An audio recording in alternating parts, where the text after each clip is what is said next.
Galera do sétimo, e aí? Estão fazendo a tarefa? Como que vocês estão?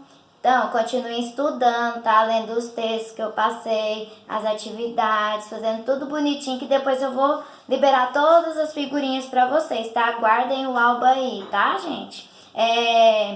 Não deixem de fazer, porque quem não fizer vai ficar sem as figurinhas, e as figurinhas são muito importantes nesse momento, vocês sabem, né? Muito bem. Então, vamos lá. Na última aula, a gente estava falando sobre a Reforma Protestante. E hoje a gente vai falar sobre a Contra-Reforma. Mas, professora, o que é Contra-Reforma? Gente, Contra-Reforma foi um movimento que os católicos fizeram contra aquela Reforma Protestante de Martinho Lutero, que Lutero começou, do Calvinismo e da Anglicana, tá? O que foi? Foi uma reação da igreja contra essas reformas protestantes. Você tem, de um lado, então, a igreja católica e, de outro lado, os protestantes, tá? Que tá aqueles grupos lá que eu falei na última aula e acabei de repetir aqui pra vocês. O que acontece? Com a reforma, expandindo pela Europa, pelos lugares, e os católicos indo contra essa reforma, começou a observar na sociedade um negócio conhecido como intolerância religiosa. Alguém já ouviu falar em intolerância religiosa? É quando você não aceita outros dogmas, outras coisas religiosas ensinadas por outras pessoas que não é a sua. Ou seja, você abomina isso. Então estava acontecendo isso. Muita intolerância religiosa na Europa e em outros lugares, que a reforma estava chegando e os católicos também não estavam gostando, né? E aí o que aconteceu? Eles falaram assim, a gente precisa agir de alguma forma. Como que a gente vai acabar com essas reformas protestantes e expandir novamente o catolicismo? Como que a gente vai fazer isso? Primeiro, antes de pensarem nisso, eles viram o seguinte: o catolicismo está caindo, a gente está perdendo fiéis e as igrejas protestantes estão se expandindo cada vez mais. Então a gente precisa fazer um movimento de renovação para buscar novamente os nossos fiéis. Por quê? Porque senão a gente vai perder a sociedade e aí o que vai acontecer com o catolicismo? Então eles vamos renovar o catolicismo. Então aí o que aconteceu? O Papa da época era Paulo III.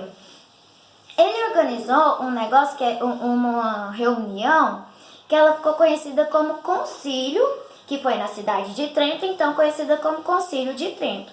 Lá eles começaram a pensar como que seria essa renovação dentro da igreja. Aí eles colocaram algumas questões. Por exemplo, a salvação, como que a gente vamos através da interpretação da Bíblia, né, gente? Porque nós somos seguidores de Deus e aquilo que a Bíblia diz é o correto. Então vamos lá. A salvação é pela fé? Você tem que acreditar em Deus, em Jesus e nos santos.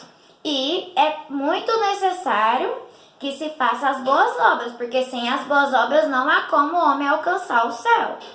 Então essa foi uma das questões que eles colocaram. Outra, a questão da Eucaristia, da santidade e da Santa Ceia. A gente vai ter etapas dentro do catolicismo, no qual as pessoas vão aprender ali dentro da catequese sobre Deus, e a partir de cada ensinamento que ela vai recebendo, ela vai estar mais propícia a participar da Santa Ceia. Então, aqui também entra a questão também do celibato, que os padres não poderiam casar, porque os padres deveriam ser santos. E continuou a questão da devoção aos santos e à Virgem Maria. Só que tinha um problema. A Bíblia ela era escrita em latim. As pessoas, nem todas, porque, olha só, como o protestantismo ele estava indo de um lugar para o outro e a Bíblia estava sendo interpretada a partir da linguagem do lugar, o que eles fizeram? Eles a Bíblia nossa também tem que ser interpretada com a linguagem do lugar. E aí o que aconteceu? Dentre esses dogmas que foram reformados, a Bíblia também ela passa a ter a linguagem do lugar. Mas isso é um pouco mais pra frente. A igreja passou a condenar algumas questões também, como a venda de indulgências, os cargos e dos cargos eclesiásticos. O que acontecia? Dentro da igreja católica, antes da reforma protestante, eles vendiam a salvação. Você só poderia ser salvo caso você comprasse a sua salvação, se você fizesse boas obras. Agora não. Você seguindo a Bíblia, você não precisa comprar sua salvação. Se você ter fé, você será salvo. E outra coisa é cargos eclesiásticos. O padre ele era monge, ele queria se tornar bispo, então ele podia ir lá com o dinheiro que a família dele tinha, ele podia ir lá e comprar o seu lugar dentro do celibato. Isso também caiu por terra, porque era uma das coisas que a igreja protestante condenava. E outra coisa que eles criaram foi um tal de Tribunal do Santo Ofício, onde se julgaria questões da Inquisição. O que é a Inquisição? Todos os pecados. As pessoas, todos os pecados cometidos dentro e fora da igreja seria julgado pelo Tribunal de Inquisição. E aí, se você fosse condenado, você iria para o céu ou não? Claro que não, né? E aí, o que acontece? Começa a perseguição aos protestantes. Como que foi essa perseguição aos protestantes? Tinha um rei na França conhecido como Henrique Navarro. Ele se casou com a Margarete Valois. Se vocês quiserem aí, tem até no livro de vocês, na página 64, tá, galera? O Henrique de Navarra, ele era protestante. E a Margarete Valois, ela era católica. E a união das duas famílias iria significar o quê? Uma aliança entre o protestantismo e o catolicismo para acabar com aquela briga. Só que aconteceu muito diferente. No dia do casamento deles, o pessoal católico resolveu acabar com os reformadores, entrar em guerra contra os reformadores. E aí, a noite do casamento desses reis ficou conhecida como Noite de São Bartolomeu, no qual a Igreja Católica atacou os protestantes. E sabe quando que o conflito foi terminar, gente? Só em 1598. Aconteceu lá uma promulgação que é conhecida como Edito de Nantes, no qual o que você poderia agora? Você poderia escolher a religião que você quisesse, ou católica ou uma das reformadoras. Você não seria condenado por isso. Você seguiria a Deus da mesma forma. Então, só a partir de 1598 é que mudou essa situação, gente. Outra coisa que foi criada durante esse período da renovação católica foi a Companhia de Jesus, conhecida como jesuítas. O que eles faziam? Os jesuítas, eles iam por toda a parte da Europa pregar o evangelho conforme o catolicismo.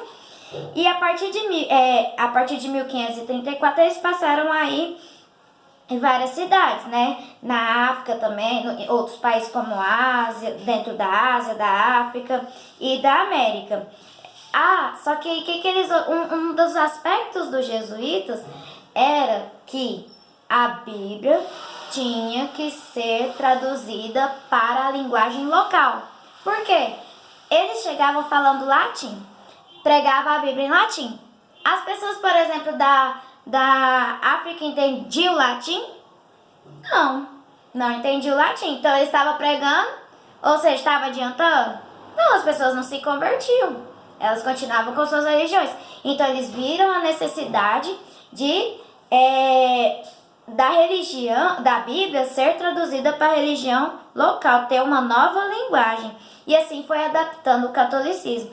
E assim foi que a Contra-Reforma conseguiu muito mais adeptos, tá? E continuou promulgando a religião católica apostólica romana tal qual temos hoje. Então, beijo, fiquem com Deus e até a próxima, que a gente vai tratar sobre as grandes navegações, tá? Tchau!